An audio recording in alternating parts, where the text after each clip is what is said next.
Painting with a brush is already hard, but you know what's harder?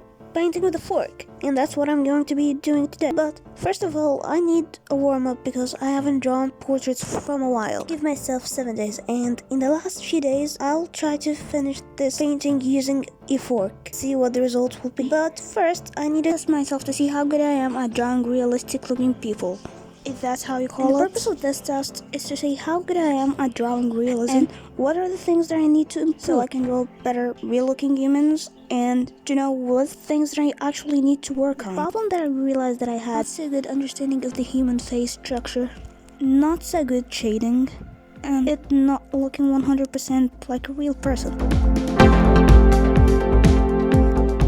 Finally, I realized that I'll have to do some work with the proportions because it didn't look that good. I think when I challenge myself to do something hard or out of my comfort zone, when I do the thing that's easy for me, it even feels easier. That's why I want to paint with a fork, and that's how I learned drawing realistic faces without dedicating half of my time for it. Day 2, after finishing the rest of the test that I started in day 1, I opened up my Pinterest account and found this picture.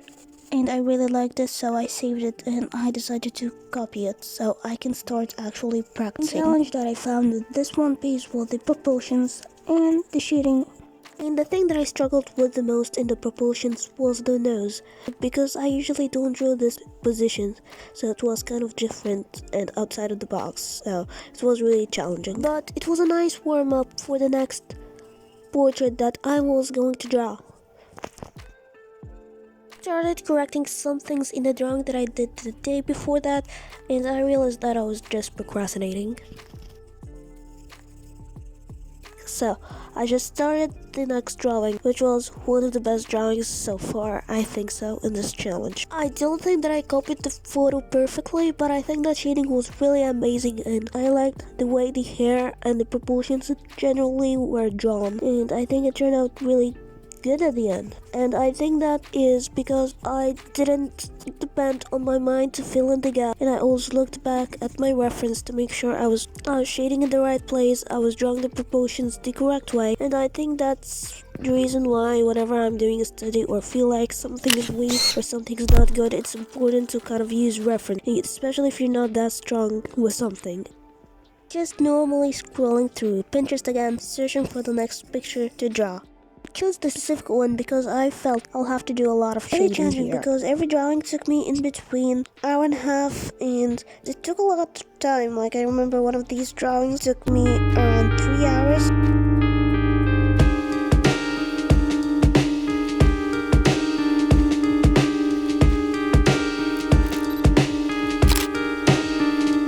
Time to use this fork to paint, but first I need a sketch. That I finished my white color last time I used my paint. I realized that the only way not to use the white color is to paint an abstract painting.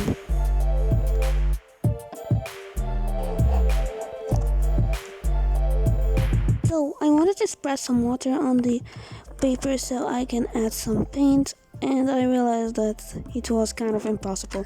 So I just decided to add the yellow paint as the first layer, as it's the lightest color out of the colors collection that I chose. But it was still a struggle to spread the paint. Then I really found a cool way to spread the paint on the paper, which is using the back of my fork, paint on the paper, and then using the front of the fork to spread the paint.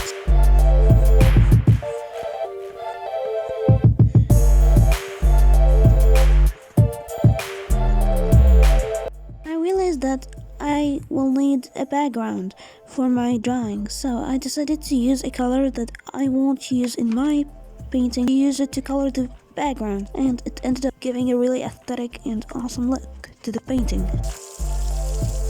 Watching the fork to have the remains of the pink color ruin my painting, I ended up fixing the mistakes, and now it was time to use a darker color than the yellow to give my portrait more depth.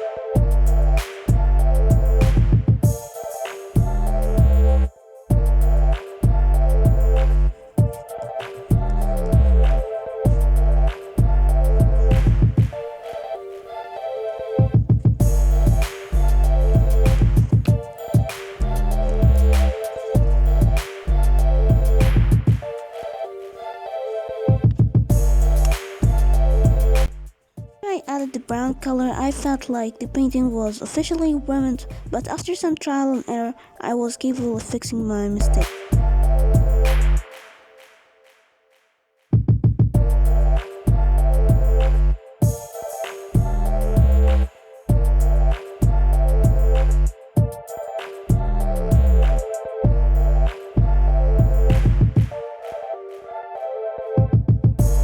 And then I added the red color to give it even more depth.